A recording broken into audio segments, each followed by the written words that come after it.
Durante meses, Lucas e Felipe viveram em condições desumanas, eram forçados a trabalhar de 15 a 17 horas por dia, aplicando golpes financeiros pela internet.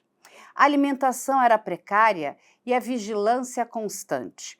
Qualquer tentativa de fuga era punida com torturas brutais, incluindo choques elétricos.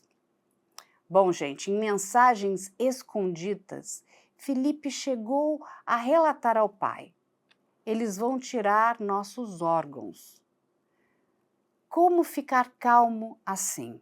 A angústia era constante e a sobrevivência uma luta diária. Eles comentam que até a mobilidade física era limitada.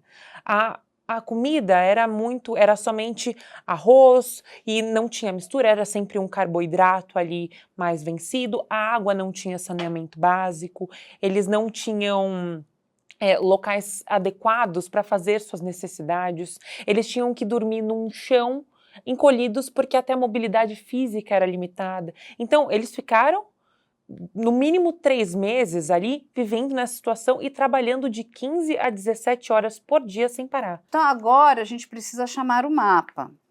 Então aqui nós temos aqui, né, nós vamos caminhar aqui no mapa para Tailândia. Aqui temos Bangkok, o local onde Lucas e Felipe chegaram inicialmente. Depois nós vamos para Mae Sot, que é a cidade na fronteira com Mianmar, onde supostamente trabalhariam. Aí nós caminhamos aqui, né, para Mianmar, país para o qual foram traficados, e vamos para Khieu Khat, local onde foram levados após cruzar a fronteira clandestinamente.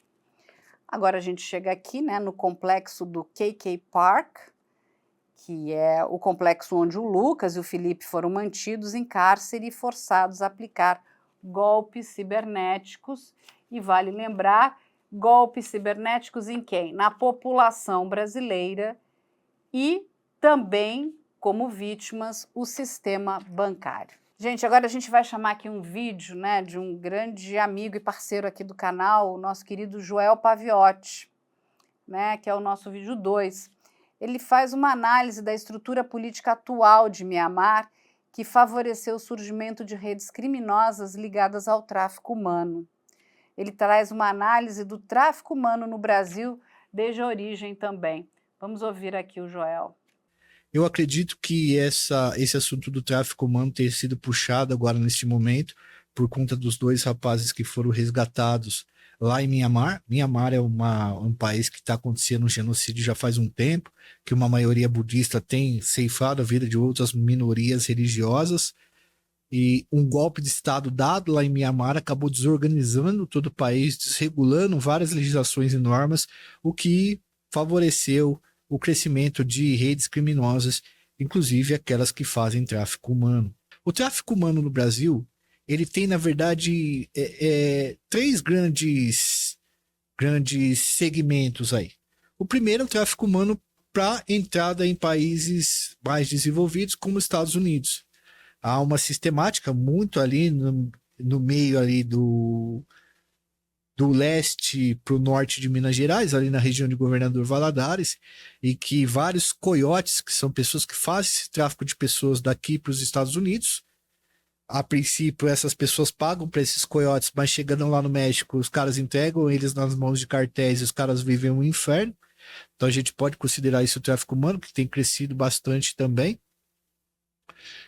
Apesar das últimas notícias que a gente tem, das últimas decisões do Donald Trump e do Joe Biden, ter mostrado que não é muito compensador tentar ir para os Estados Unidos, você vai voltar deportado com algemas.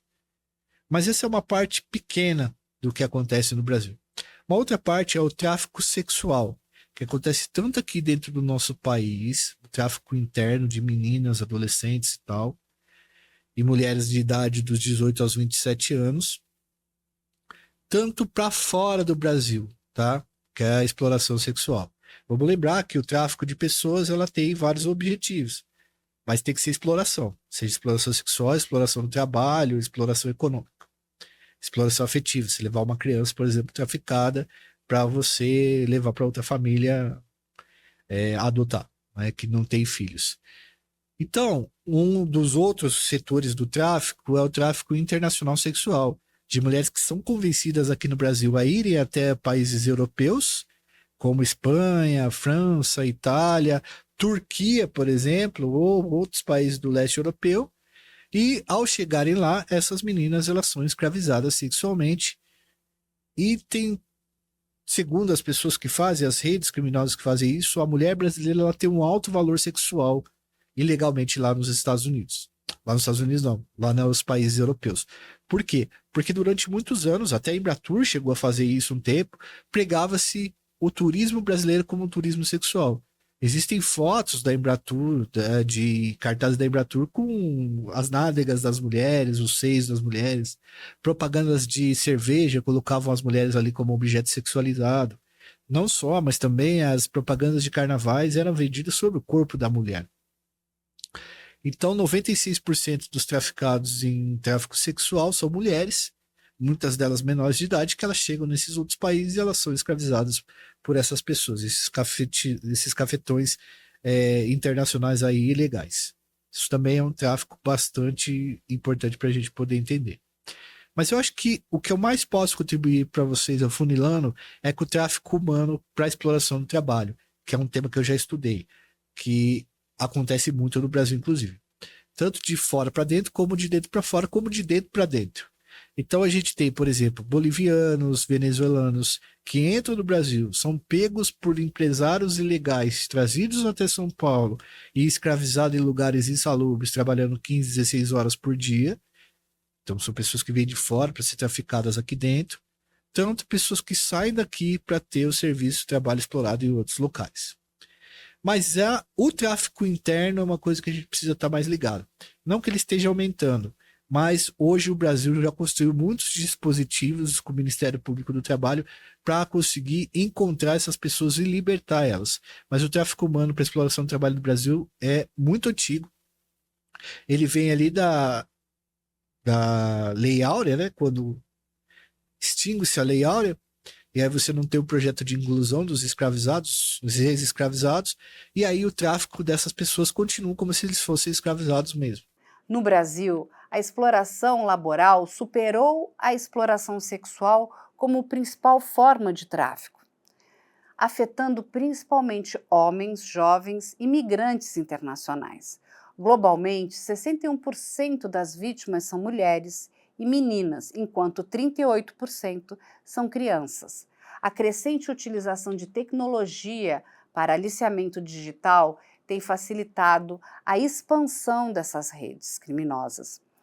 Esses números reforçam a urgência de políticas públicas para a prevenção de combate ao tráfico humano.